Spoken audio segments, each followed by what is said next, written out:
नमस्कार दोस्तों, हमारे YouTube चैनल में आपका स्वागत है। अधिगम से संबंधित 15 महत्वपूर्ण प्रश्न देखते हैं। प्रश्नों को ध्यान से देखिएगा, काफ़ी महत्वपूर्ण प्रश्न है। पहला प्रश्न है, अधिगम की निम्न में से विशेषता नहीं है। कौन सी विशेषता नहीं है?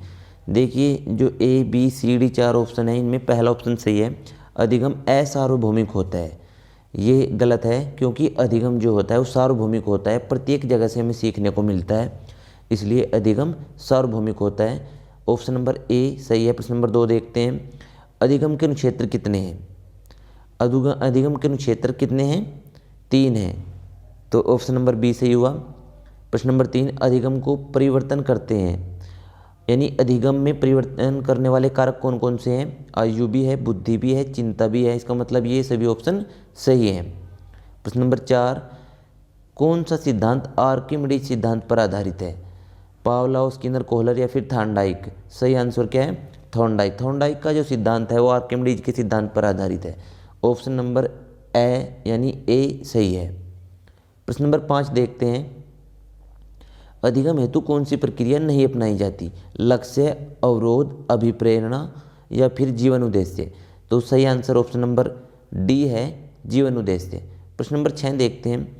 अनुबंधन के पिता किसे कहा जाता है? पावलोव, स्किनर, अरस्तु या फिर थॉर्नडाइक? अनुबंधन के पिता पावलोव को कहा जाता है। इन्होंने अपना प्रयोग किस पर किया था? कुत्ते पर। एक घंटी बजाई गई थी और कुत्ते की लार और घंटी के बीच जो है अनुबंधन स्थापित कर दिया था, इसलिए इन्हें क्या कहा जाता है? अनुबंधन का पिता। चलिए देखते हैं प्रश्न नंबर 7।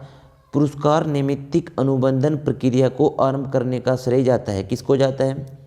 थॉर्नडाइक, बिटमैन्स, हल या फिर वाटसन? ऑप्शन नंबर ए सही है, वाटसन। प्रश्न नंबर 8, वाचिक अधिगम किसमें पाया जाता है? Vocation learning. सही आंसर है मानव में। वाचिक का मतलब होता है बोलने वाला अधिगम, बोलकर सीखने वाला अधिगम। ठीक है, ऑप्शन नंबर बी सही है, मानव में। सिखाने के नियम में थॉर्नडाइक ने अधिक महत्व किस पर दिया? अभ्यास पर, आवृत्ति पर, प्रभाव पर या फिर तत्परता पर? सही आंसर है ऑप्शन नंबर सी, प्रभाव पर। देखिए, थॉर्नडाइक के जो मुख्य 3 नियम है, अभ्यास, प्रभाव और तत्परता का है, इनमें अधिक महत्व दिया गया है प्रभाव के नियम पर। प्रश्न नंबर 10, संयोजनवाद का सिद्धांत किसने दिया? स्किनर, पावलोव, वाटसन या फिर थॉर्नडाइक? संयोजनवाद का जो सिद्धांत है वो किसने दिया? थॉर्नडाइक ने। देखिए, प्रश्न में देखने पर लगता है कि जो संयोजनवाद का सिद्धांत है और किसी और मनोवैज्ञानिक ने दिया है, इसलिए ध्यान से देखिएगा। सही आंसर ऑप्शन नंबर डी है, थॉर्नडाइक। प्रश्न नंबर 11, स्किनर ने अपना प्रयोग किया, मंकी, डॉग, रैट या फिर चिंपैंजी? देखिए, स्किनर ने अपना जो प्रयोग किया था वो चूहे पर किया था, और कब किया था? 1938 में। इसके बाद इन्होंने अगला जो प्रयोग किया वो किया कबूतर पर, और कब किया? 1943 में।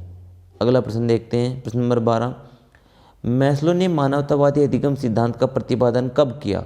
51, 1900, 1954, 1950 या फिर 1970? इम्पोर्टेंट क्वेश्चन है। सही आंसर है 1950। चलिए प्रश्न नंबर 13 देखते हैं। अक्षेत्र सिद्धांत अधिगम प्रक्रिया में अधिक बल दिया जाता है। इम्पोर्टेंट क्वेश्चन है।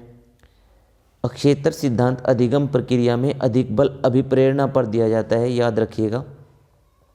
प्रश्न नंबर 14, कार्ल रोजर्स किस देश के मनोवैज्ञानिक थे? आपका ऑप्शन नंबर सी सही है, अमेरिका के।